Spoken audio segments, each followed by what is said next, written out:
something different. I started this new segment, and it's called Lunchtime Connections, and it's the Stronger Than the Storm. And this is for women to tell their stories. And these are real women, real stories, real conversations. Today's guest, her name is Marion. Marion, thank you for coming on. And you are my first guest. So I'm Oh, excited. oh, yay. Well, thank you for having me. Of Thank you so much for course. having me. Yes. Of course. You had an interesting story, and this this this segment is about women who've been through the storm stronger. So please tell me your story. Well, I wouldn't say I'm stronger, is that I don't like that term, and I will explain why. Hmm. Because I don't think, I think when anyone assumes that you're strong going through any kind of hardship, it undermines your suffering, right? So I want to say that I gained a lot of clarity. Okay. I gained clarity. So I don't even know where to begin.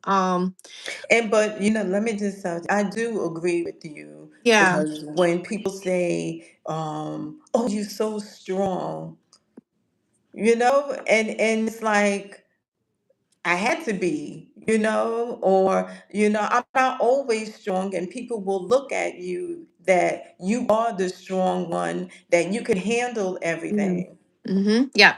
Yeah. So And that is an issue because that just puts more pressure on you. It puts yes, you up on an unfair pedestal. yeah, Okay. So I mean, I'm not here to trauma dump or anything, but I'll just tell you what I experienced and the kind of clarity that I gained after that. So, I was the eldest daughter. My parents expected too much of me. Um, uh, I mean, they expected a really, really unfair stuff, and I'm not demonizing them. Trust me, I'm not. They were doing the best that they could with what they had, right? But I dealt with a lot of bullying. I dealt with a lot of, ostracism, and I was also the caregiver. I was also the caregiver. And my first caregiving experience was 6 years old. Now I'll tell you the story about how that happened.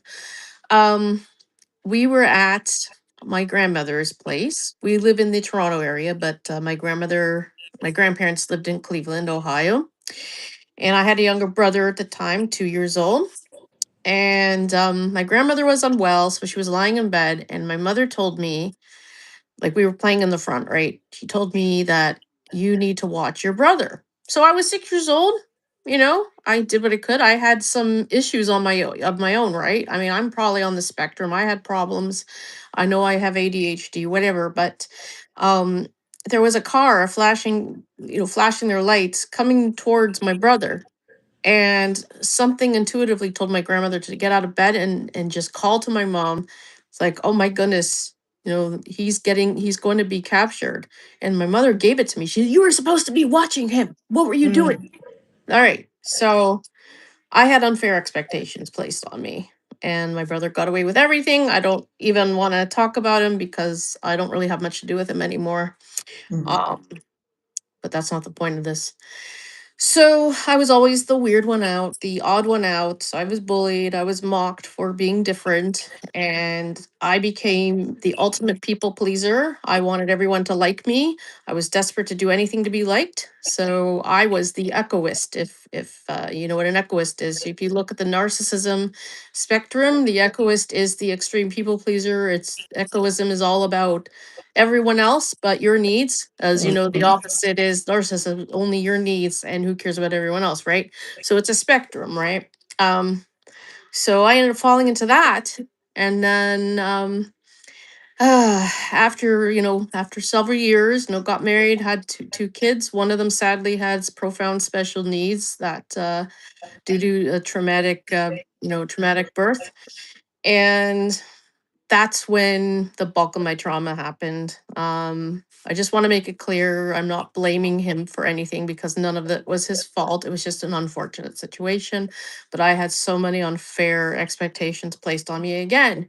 The mother, oh, the caregiver, and my husband, you know, I don't want to demonize him at all, but the truth is that all the pressure was on me. I still worked. I still had to go grocery shopping. I still had to, I had my daughter. I took her to extracurricular activities.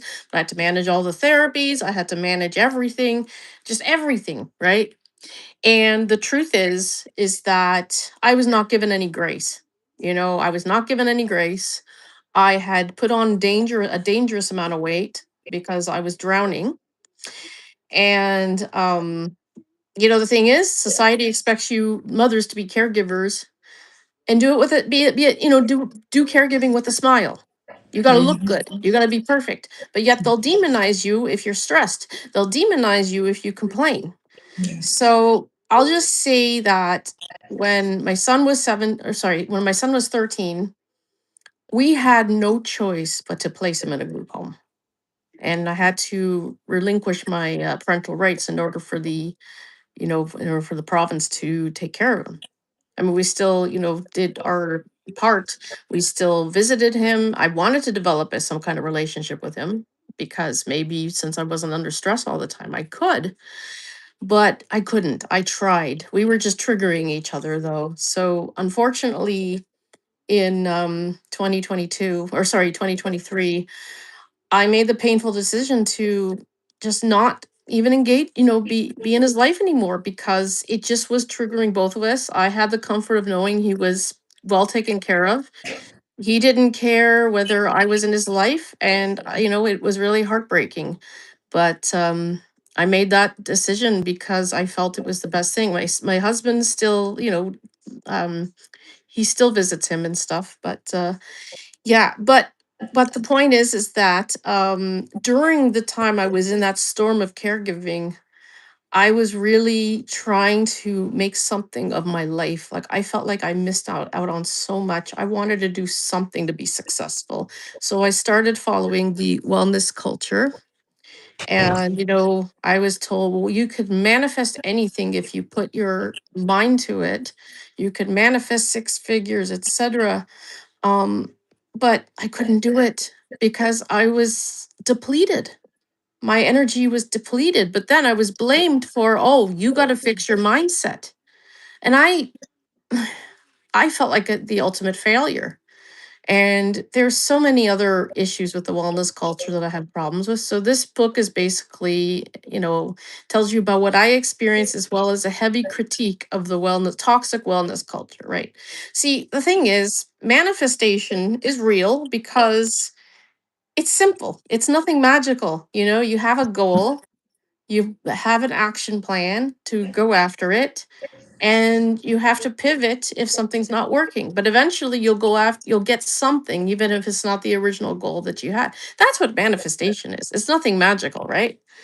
But with the toxic wellness culture wants to make you believe that it is magical. You do all this envisioning and then you have to be positive all the time, and there's nothing wrong with vision boards if people find that achieving their goals is easier with using a vision board. I mean, you got to do what works for you, right? Right. I'm not demonizing affirmations as long as you truly believe what you're saying, right? I'm not demonizing any of that. In fact, I don't even talk about affirmations or anything like that in my book because sometimes it works for people.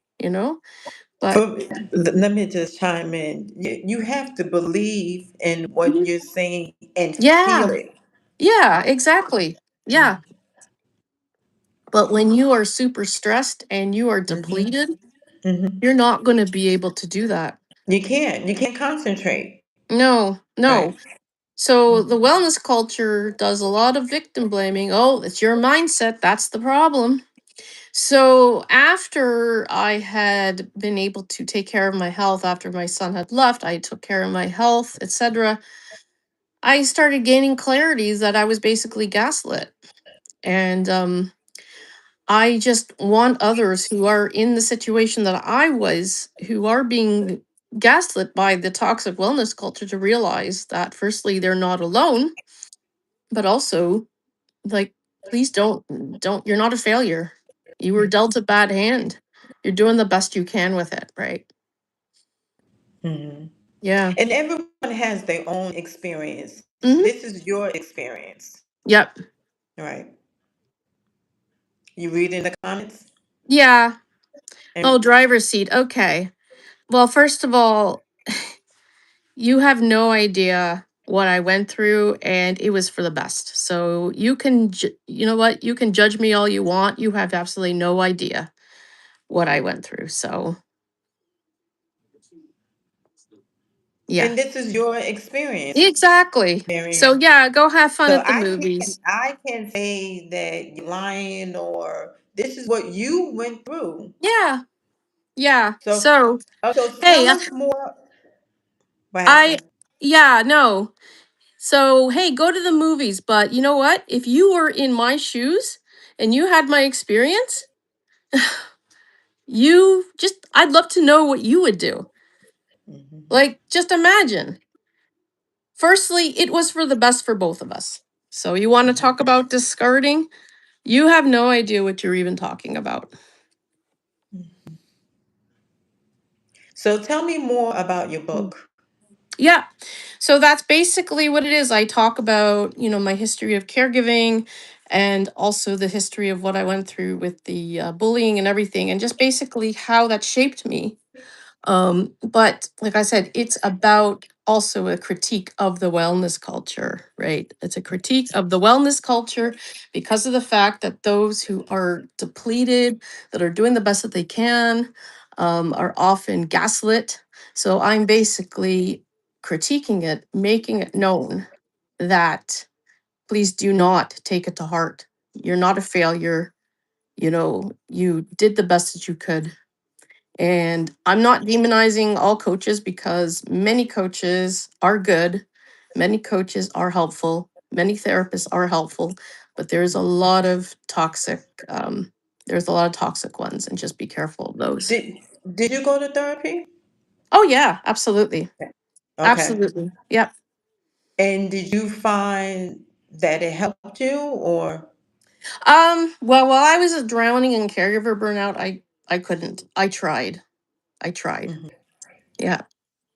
And you said that you and your son, you don't have a relationship with him.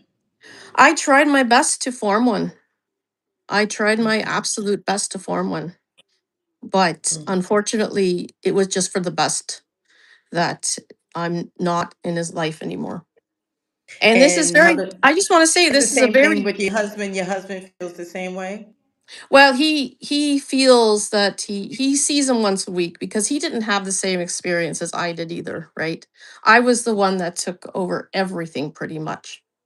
Yeah. Mhm. So is there, okay, so with your book, writing your book, did that help you? Was that I think therapy so. for you? Yeah. I Okay. think so, but I also know that there's so many others that are in a similar situation to me that um, need to be validated for their experiences. And I mean, of course, I'm going to get criticism like from those like driver's seat there Mm-hmm. who, yeah, because the truth is that those who are going to just judge have absolutely no idea what it's like to be in this situation. There's a lack of empathy there. There's a lack of understanding at all. And I don't expect someone to understand, but just try to be empathetic for goodness sake. Hmm. So the woman you were before and the woman you are now, what's the difference? Well, the difference is I have boundaries. Mm-hmm. I didn't have boundaries before. I was drowning and I didn't have boundaries before. And what changed? Clarity, clarity, Yeah. realizing how much I was basically bulldozed, right? Yeah. Hmm. Nice. And is that the only book you have? Well, I've had some previous books too, but I don't really market them anymore. So Okay. that's why it's not really relevant to this. Hmm. Yeah. So is your book on Amazon? It's not out yet. It will be out in Oh, September, but I will have it out on Amazon. It's called Survival Isn't a Victory because it's not. You okay. know, Survival. What is it? Survival isn't a victory. isn't a victory. Mhm. Okay. Yeah. So, is there any comments that you want to address? Well, I already did. Okay. Yeah. So I hope you're having Then you fun can at the say, movies. Yeah, I hope you're having fun at the movies, driver's seat. Okay. Yeah. this is social media. Oh, They I say know what they that. want But to you know say. what? Yeah. I do get pretty angry when it comes to those that are judging me without even wanting to try to understand what the Or situation was. being Yeah. in your shoes, right? Yeah. Yeah. They just see Mhm. me as a coward discarding their child. No, that's not exactly what happened. Yeah. We were triggering And each other. Yeah. And it yeah. was just for the best. It was for the best. A very sad situation. He really, But yeah. you know what? But this is not the end. You never know what the future holds, Yeah. Yeah. Well, this is right? the thing. This is the thing. That's true as well. I mean, that's the thing as well. It's just right now, it is for the best. Yeah. Hmm. So, yeah. But you know what? This is the problem. Society has this unfair expectation on mothers in particular. Fathers can get away with anything, you know?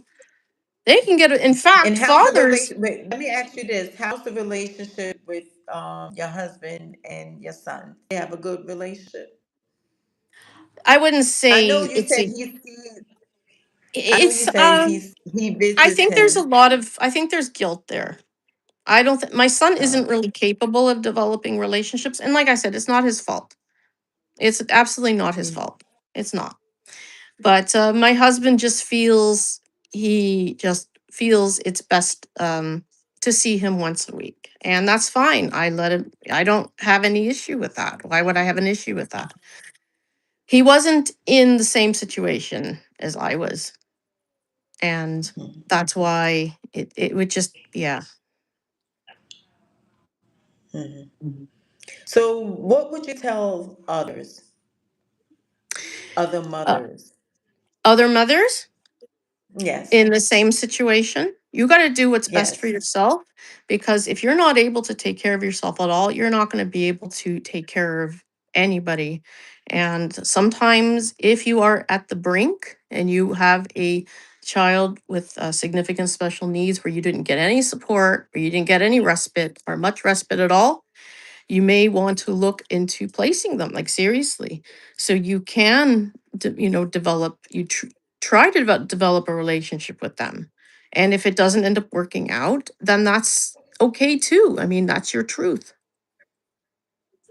Mm, Yeah. yeah. So, what's next for you? That's a good question. That's a very good question. I don't know exactly what's next, but I guess let's see where life takes me, right? Right. Well, this is your story. Yep. And that's why I'm doing this segment because um, we all have a story, and this is Yeah. your story. Mm-hmm. So, but Miriam, thank you for sharing. I Yeah. appreciate you coming on my platform and telling us what you've been through. Yeah. Yeah. Yeah. And I know I'm So, going to get judgment, and and I get that because I've gotten judgment all along. But this is just a terrible reminder that those who aren't in your shoes are going to they think they're holier than thou. And, that's the thing. And even those who are in your shoes, but the thing is, if they have a lot of support and all that, then maybe it's very different from them. I didn't, right? But I have to do what's best for everybody, and it is best for everybody that has happened, and it's a tragic story. It really is.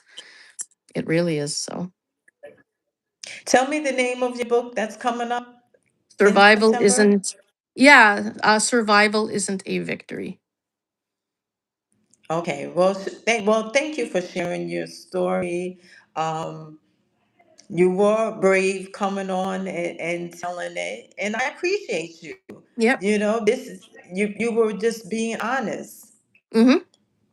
Yep. So, and and that's why I'm doing this because I want women to be honest and share. There's no judgments over here. Yeah. Yeah. Yeah. No, So, unfortunately, and I'm preparing myself for that because it's not a popular thing based on society. Um, yeah. but I explain in the book about what led to that as well. It wasn't Hmm. like I woke up one day and say I'm not having anything to do with him. And that's not what happened. It was a very painful decision, in fact. So Yeah. So you want to give your social media? the gray area unfiltered on Instagram and Substack. Okay. Well, like I said, thank you again for coming on. I appreciate you. And I'm going to tag you the video Sure. on your Facebook, Okay, if great. that's okay. Yeah, I don't usually put this stuff on my Facebook, but you can tag me anyway. Oh, okay. Yeah. Okay. Well, you Thank you. have a wonderful day and thank you for coming on. Thank you as well. Take care. Okay. Take care. Bye.